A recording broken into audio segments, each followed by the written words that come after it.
Every human being of whatever origins, of whatever stations, want respect. But few will ever get it. Most will die without ever knowing what respect tastes like. Listen, earning respect takes years of demonstrating high character, but there are exceptions. And that's why in this video, we will cover 7 psychological tricks that you can use to command more respect almost instantly. And when you understand it, you will shock at how good it works. Number 5 will surprise you and is the main cause of why people disrespect you. Make sure to watch till end. You might want to save this video so you can come back to it. If this is your first time here, I'm okay, Ma. What I'm sharing in your typical school or family advice, but it's the real deal for shaping where you are headed. I've cracked the code to earning respect from anyone you meet, and it's easier than you think. So let's start with the easiest psychological ways to make people respect you first. The power of active listening. In the era I grew up in, it was considered disrespect to contradict someone who has clearly older, wiser, and someone you should learn from. If you don't have the courage to say what you are about to say to someone's face, then speaking ill of them behind their back is also disrespect. Making others feel uncomfortable or less than human in your presence is absolutely disrespect. So, when communicating with others, it's crucial to listen first and speak last. First up, active listening is not just about hearing words.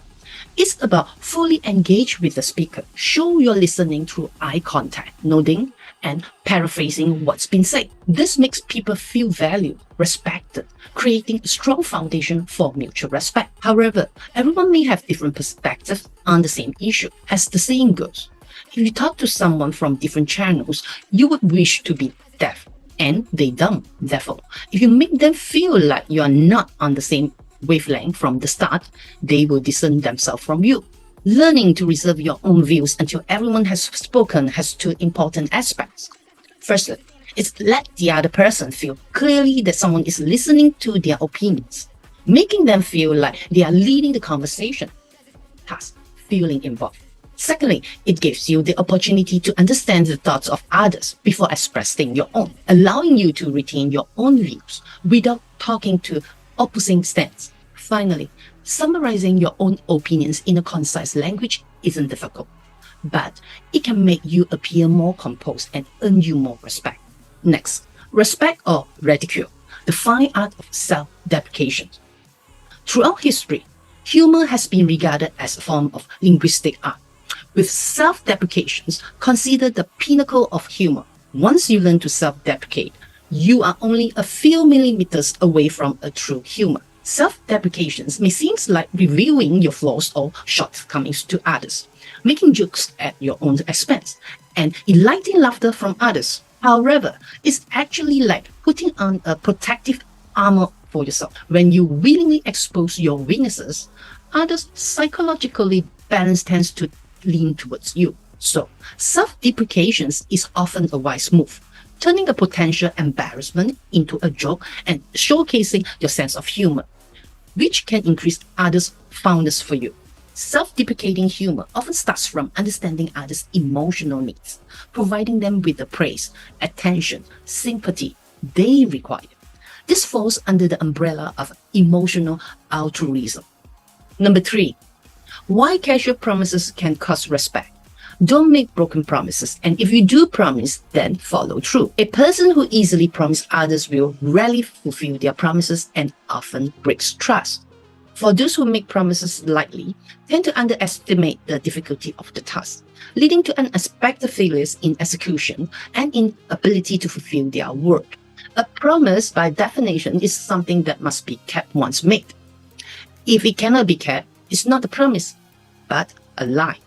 Therefore, following promises means not making them lightly. Those who casually agree to things often do so without much thought, merely acting on impulse without considering whether they can actually fulfill their commitment. Such individuals are often unreliable, and their promises are not trustworthy. Failing to fulfill promises not only tarnish their reputation for integrity, but also invites trouble. Even if there's some certainty but not 100%, it's important not to big in absolutes.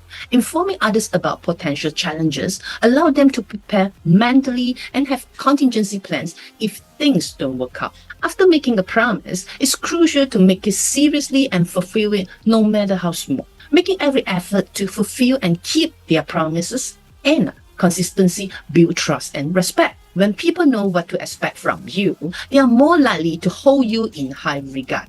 This means being reliable, sticking to your words, and maintaining your principles, even when it's challenging. If you feel like the first 3 tips aren't a problem, then keep watching, because the last 3 get scary accurate.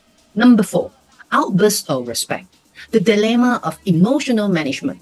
My parents may not be wealthy, but they possess a rich cultural heritage. They taught me to uphold my beliefs, and that words spoken in anger hold no value because of haste. You become foolish. They instill in me the understanding that being treated well is a right, but you must earn the respect of others. This made me realize that everything I achieve in life is the result of my hard work. When I look at the money in my bank account, I know the effort it took to build it up. I understand that I'm not perfect, but acknowledging this only drives me to work harder to instill a stronger cultural foundation for the children. So, managing one's emotion is crucial. The phenomenon of emotional contagion is widespread. Everyone can become the target of someone else's outburst, only to seek out new outlets of their own frustrations. In this way, negative emotions spread like the flu, infecting one person after another, with the most vulnerable often bearing the brunt of it all. This is so-called kick the cat effect, refer to how negative emotions lead to chain reflections of consequences. For example, if a subordinate is scolded by their leader at a dinner party, they may return home in the fit of a rage and take it out on the butler for not welcoming them properly. The butler, feeling upset, might then find a trivial reasons to scold their spouse. The spouse, feeling aggrieved, might then lash out at their child for jumping on the bed. Ultimately, the child feeling inexplicably upset might kick the cat nearby.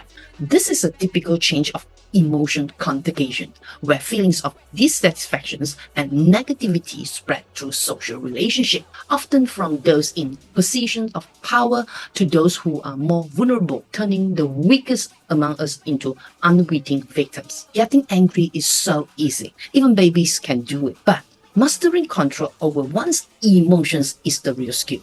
Have you ever seen someone who frequently loses their temper but still commands respect? Here's my favorite number 5. Valuable assets or disposable resource. Be a person who can be utilized. Yes.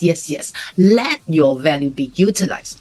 Don't think that being used is a bad thing. Being used indicates that you still have value. Even if you manage to get to know some influential people, it's hard to establish connection if your exchangeable values is limited. Because many people are selfish, but also tend to profit if what others can get from you is too limited and no one will remember you. I'm pretty sure I have met many people like this. Therefore, the key is to enhance your own exchangeable value, which is a good way to steadily improve the quality of your social network and expand its scope. This exchangeable value can be diverse. It can be your friends, your abilities, your hobbies, or your background, your wealth, your time, and so on. Many things require you to give before you can receive. If you always focus on how to gain something from others without wanting to give, you will end up empty-handed and no one will like you and don't even think about respect you. Only when people see your value and ability first will you become your best brand. Only then will people exchange benefits with you and respect you. If you watch this far, comment respect, hit the subscribe and like button because this account is for you. Number 6, walk the walk, talk the talk. Taking actions is key. Have you ever encountered those who talk about wanting to enhance themselves to reading but haven't bought a book after half a year? Yet they still spend their days searching for the best books. They're always in preparation mode. Would you respect them, or would you respect those who act swiftly, discussing plans while simultaneously putting them into actions? Ask yourself, how many of the plans you set at the beginning of the year have you abandoned? This question has been with humanity almost throughout its entire history because of a lack of initiative. This stems from our brain. Act activating protecting mechanism when faced with uncertain futures, hindering our progress. As the saying goes, hesitating 10,000 times is not as good as practicing once. The more indecisive a person is, the more likely they are suffer from regret. I have a story to share here. When I first entered the TV advertising industry, my boss asked me to schedule a meeting with a famous film director. You know what? I was shocked and quickly refused, thinking I was a nobody with little experience and the film director might not see me. My boss glanced at me and called the director. "Hello, I'm blah blah blah. I would like to schedule a meeting to discuss for blah blah blah. Can I meet you for a few minutes today?" A voice came from the other end of the phone.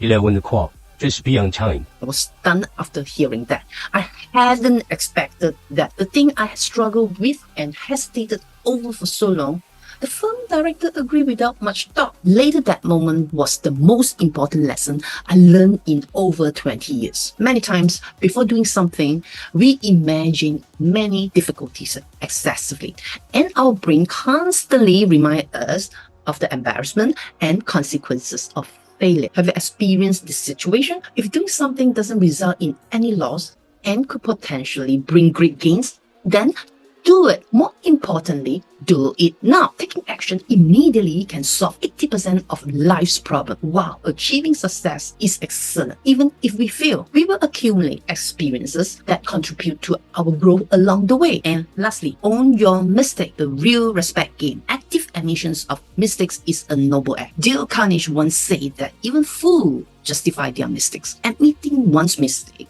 is a mark of maturity and earn respect from others. It excludes a sense of nobility and tranquility. In the workplace, making mistakes is not the end of the world. It's how you handle them that matters. There's an art to apologizing, especially when you make a mistake. It's crucial not to make excuses or shift blame onto others during the process of admitting fault. Doing so will only exacerbate the situation and worsen your standing with your superiors. Taking ownership of mistake is essential. Being a scapegoat may lead to doubts about your capabilities and reliabilities. Apologizing also requires a specific formula in communication. Using appropriate language and expressions can better convey your sincerity and remorse, thereby gaining understanding and support from others. I believe that respect is one of the most commonly used, yet often misunderstood words. Respect is earned, not given. It's not a right, it's a privilege. As one of my mentors once said, hard work is